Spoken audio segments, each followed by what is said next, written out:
Europe 1, 7h16. Dans son rapport publié il y a 2 jours, la Cour des comptes accuse le gouvernement de légèreté dans les contrôles sanitaires. Alors, va-t-on vers de nouveaux scandales dans nos assiettes ? C'est la question qui fâche de 7h15 sur Europe 1. Et on y répond à cette question avec vous, Isabelle Saporta. Bonjour. Bonjour. Vous êtes journaliste spécialiste des questions de consommation et d'agro-industrie.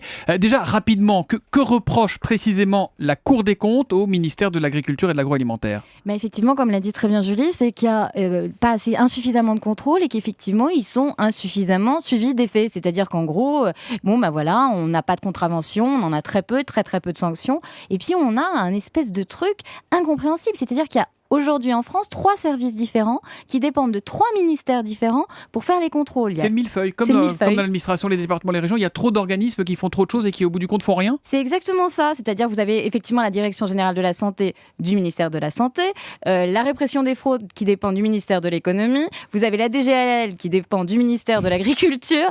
Effectivement, tous ces gens-là ont des plates-bandes qui sont assez proches. Et par exemple, l'agence sanitaire a décidé il y a quelques temps de dire il faut vraiment contrôler le cadmium, le mercure, machin, etc. C'est plein de contaminants qu'il peut y avoir dans notre nourriture.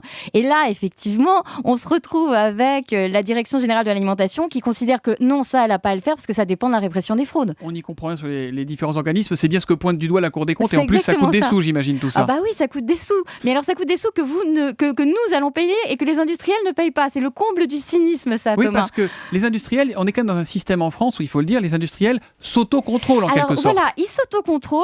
Et en fait, la Cour des comptes dit écoutez, c'est comme si demain on décidait qu'il n'y avait plus de feux rouges pour les automobiles. On décidait que les automobilistes savaient conduire tout seuls. Bon, on fait pareil pour l'industrie agroalimentaire, donc ça ne fonctionne pas. Mais Isabelle, si les industries s'autocontrôlent, c'est les industries qui payent. Du coup, c'est pas nous. Eh bien si, c'est nous qui payons. Par exemple, juste pour les abattoirs, juste la question des abattoirs.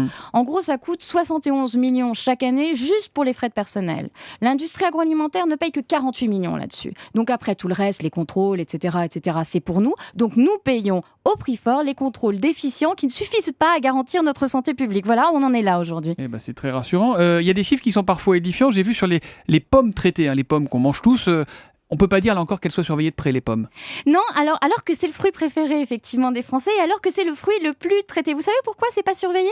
Parce qu'on surveille en fait les denrées qui reçoivent des aides de la politique agricole commune.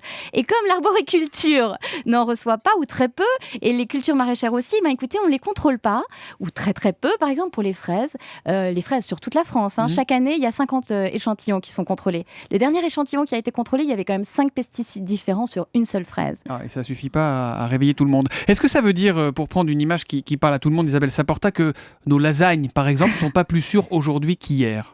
Écoutez, nos lasagnes, effectivement, elles ne sont pas tellement plus sûres. Et je dois dire que le cas de Spanghero, c'est vraiment un cas d'école parce que là, la Cour des comptes l'a bien épinglé. Vous savez, on ne le sait pas ça, Thomas Soto, mais 2 mois avant ce scandale sanitaire, Spanghero avait été contrôlé et la DGAL avait trouvé que tout allait très bien, Madame la Marquise. La DGAL, c'est laquelle ? On est tellement paumés. C'est la Direction Générale de l'Alimentation qui est chargée de ça, qui dépend du ministère de l'Agriculture et qui a trouvé que tout allait très bien, Madame la Marquise. Ça faisait quasiment 5 ans qu'il n'y avait pas eu de contrôle. Le dernier contrôle, on avait trouvé qu'il y avait des manquements graves. Et qu'est-ce qui s'était passé ? Rien. Voilà. Je ne savais pas, mais j'ai pu parier. Est-ce qu'il y a aujourd'hui en France, quand on met tout ça bout à bout, Isabelle Saporta, un risque de crise majeure ou est-ce que là, on est en train de pinailler sur des détails ? Alors, le ministre de l'Agriculture, c'est ce qu'il vous dit, mais non, tout va très bien, tout va très bien. Écoutez, tout va très bien tant qu'il n'y a pas vraiment un vrai couac, tant qu'il n'y a pas un vrai problème de santé publique. Donc, pour le moment, on est tombé entre les gouttes, on a juste mangé du cheval. Bon, effectivement, c'est pas un vrai drame. Mais ça rendait pas malade, mais c'était pas ce qu'on achetait. Bon. C'est pas ce qu'on achetait. Bon, le problème, si vous voulez, c'est que toutes ces maladies qu'on pourrait développer, tous ces cancers, etc., c'est des maladies que vous développez pas du jour au lendemain. Ouais. Donc, on n'en sait rien. Voilà. Et alors, il y a un autre problème. Ça veut dire que peut-être dans 20 ans ou dans 30 ans, on se dira il aurait fallu faire attention, là, les contrôles n'étaient pas suffisants et on paye l'addition aujourd'hui. Mais exactement. Mais sauf que, comme ça sera très très compliqué, vu que ce sont des maladies multifactorielles, de prouver que ça vient de là ou de là, je pense que l'État est encore tranquille avant d'avoir des procès sur le dos, si c'est ça qui les inquiète.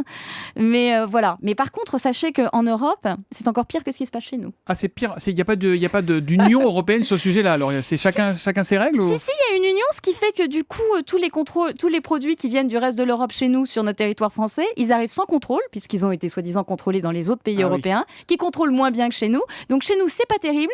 Ce qui arrive d'ailleurs, c'est encore pire, et c'est sans contrôle. On va attaquer une grève de la faim avec vous ce matin, Isabelle. C'est légitime, c'est bien. Dernière question, on a quand même l'impression qu'on est beaucoup, que les pouvoirs publics sont dans la réaction et pas dans l'action. Ils sont pas dans l'anticipation des problèmes, on réagit après coup. Ah non, pour tous les problèmes agricoles, c'est toujours comme ça. On attend de prendre le mur et après on dit on a pris le mur. Hein. Donc là, effectivement, ils ont quand même décidé dans la dernière loi de consommation de Benoît Hamon d'augmenter les amendes. C'est-à-dire que si vous êtes vu en train de frauder, c'est plus 37 000, c'est 300 000 euros. C'est bien, c'est mieux. Mais encore faut-il qu'il y ait des gendarmes sur place pour pouvoir contrôler. Or ça, il y a 300 gendarmes de moins. Là, il faut des fonctionnaires en plus, là, pour le coup. Là, il en faudrait en plus. Merci Isabelle Saporta d'être venue ce matin sur Europe 1. Donc la pomme, on la lave, on l'épluche, on retire 3 mm et normalement... On la mange bio, la pomme. Et ça, c'est aussi une solution. C'est forcément, mais c'est un petit peu plus cher aussi. On ne peut pas faire comme si on ne le savait pas. Merci Isabelle, bonne journée.